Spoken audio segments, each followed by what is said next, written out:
कथा कहूची चित्रकला नाना जातिर रंगरे तैयारी होइछि भली भली फोटोचित्र। लॉकडाउन समय को अपचयन न करी चित्र द्वारा सचेतनर वार्ता बांटुछंती छात्री। एभली नियारा काम देखिबाकू मिलिछि खोर्धा जिला बेगुनिया ब्लॉक बड़ बेरणा गाड़ी। निशामणि बयस मात्र 17 वर्ष होइथिबा बेले से युक्त 2 उत्तीर्ण छात्री अटंती। पिलाटी दिनरू चित्रकला प्रति आग्रह थिबा बेले हाथ में तुली धरिबा छेणी आंखि दियंती मनर भावना।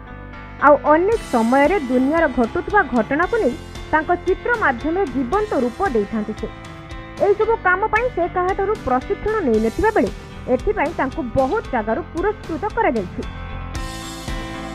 सेपटे महामारी कोरोना समय रे शिक्षानुष्ठान बंद थिबारु निजर कलाकृति को निशारे परिणत करिसेंती। से अदरकारी पदार्थ को न फोपाड़ी सेथिरे सुंदर सुंदर कारुकार्य करने सहित युवपीढ़ी को सचेतनतार वार्ता बांटिछंती निशामणि। विभिन्न प्रकार scenery, pen stand, Jagannath, Ganesh और साई बाबा चित्र आंकिबा सहित फोपड़ा जाइथिबा इलेक्ट्रिक बल्ब को नहीं सुंदर कलाकृति करिथांती निशामणि।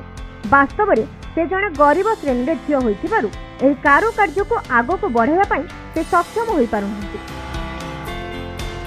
खोर्धा बेगुनियारू धरित्री सुंदर राय, कोणार्क न्यूज।